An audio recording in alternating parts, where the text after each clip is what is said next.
नमस्कार.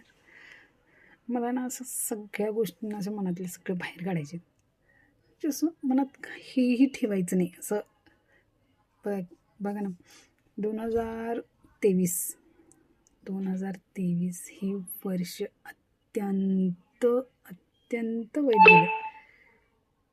म्हणजे का? माझा सक्का भाऊ हे जग सोडून, मला सोडून निघून गेला. त्याला म्हणजे त्याला अटॅक आला आणि म्हणजे त्याला काही ना काहीतरी म्हणजे सारखं व्हायचं, ॲडमिट व्हायचा, तो काही त्यातनं बरं व्हायचा. पण एवढी अशी बातमी येईल असं वाटलं नव्हतं. फोन आला की असं असं झालं आहे. ते आम्हाला गेले असं समजल्यानंतर माझी आई तर अक्षरशः असं लोळून अशी रडत होती. अशा हातातल्या बांगड्या फुटल्या. तिला सावरता सावरता म्हणजे असं नाकी नऊ आलेलं इतकं, म्हणजे तिनं असं तिला त्रास झालेली ती बातमी ऐकून. मग ही घटना उस्मानाबादला घडली तेच.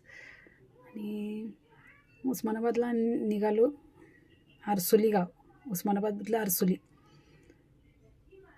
आमचं गाव. आणि पोचलो. तिथं पोचतोच ते प्रवास आम्हाला इतका जड चाललेला ना, बापरे, त्याचं काही सांगताच येत नाही. मग आम्ही निघालो, तिथं पोचलो. त्याचं असं ते बघून त्याला एकदम स्तब्ध झालो आम्ही. माझी आई तर बापरे, खरंच पोटचा गोळा आपल्या डोळ्यासमोर जाताना बघणं ही आईवडिलांसाठी खरंच खूप मोठी म्हणजे असते ती, कठीण काळ परीक्षाच असते ती. आणि ते आम्ही बघितलं. ते इतकं वाईट, म्हणजे आमचा भाऊ आम्हाला असं सोडून, अर्धवट सोडून जाऊच कसा शकतो, हाच प्रश्न आमच्या मनात होता. मग बापरे, नाही हे स्वप्नच आहे असं वाटायचं. कारण का आम्ही 4 भाऊ, आम्ही 3 बहिणी आणि 1 भाऊ. हा असा आमचा लाडकाच होता भाऊ. तो काही कारणास्तव कामानिमित्त बाहेर होता. पण माया ही एकमेकांची जी ही जोडलेली असते माया, हे खूप हे असतं. ते भाऊ आपल्याला सोडून जाते आणि भावाशिवाय जगणं, काही देणं घेणं, आपण एकमेकाला काही देत नसलो तरी फक्त प्रेम ही गोष्ट अशी असते की ती आपल्याला अशी घट्ट धरून ठेवलेली असते. आणि भावाविना आम्ही अक्षरशः पोरकं झालो. आणि आमच्यात असं चौघांचं एवढं बॉन्डिंग छान होतं की त्याची गणनाच करता येत नाही, इतकं छान होतं ते. काहीही असो, कशीही परिस्थिती असो, एकत्रच आम्ही असणार. माझ्या आईनं तर इतकं आयुष्यात सगळं झेलले ना, त्याच्यासारखी तीच असेल एवढं मात्र खात्री. हा पोटचा गोळा, म्हणजे पप्पा अक्षरशः, पुरुष लोक रडत नाहीत पण आमच्या पप्पांच्या डोळ्यात सगळं दिसायचं की बाबा आता लोक सोडून गेला आहे. डोळ्यासमोर सगळं बघायचं, म्हणजे हे सगळं दिसत होतं पप्पांच्या डोळ्यात. पप्पा आत किती मनात त्यांच्या काय चाललं हे सगळं दिसत होतं, सगळं कळत होतं. सोडून गेला सगळं, म्हणजे सगळं तिथं थांबलेलं. भावाशिवाय जगणं काय असतं हे कोणावरही अशी वेळ येता कामा नये की कोणाचा भाऊ, कुणाची वडील, कुणाची आई खरंच असं अर्धवट सोडून जायला नको.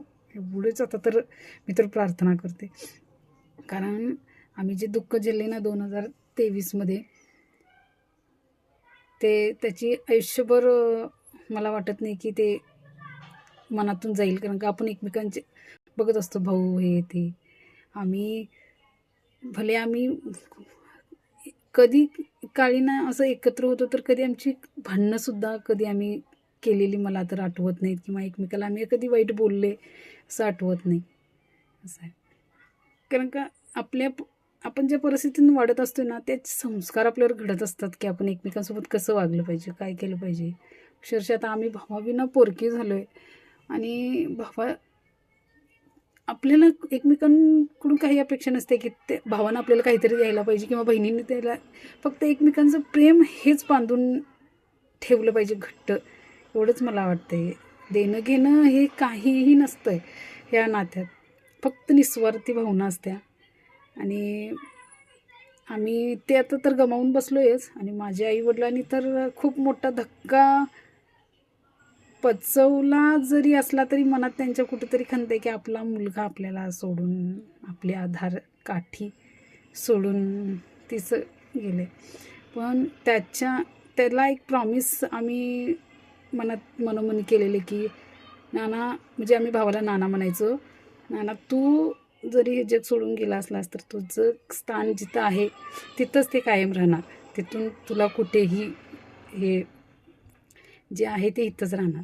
आणि आईवडिलांची काळजी करू नकोस, आम्ही आहोत. शेवटी नियतीचा जो नियम असेल तो ॲक्सेप्ट करायला पाहिजे आणि पुढे चालायला पाहिजे. पण भावाविना कोणाचंच जगणं बहिणींचं नसू नये एवढंच मला वाटतं.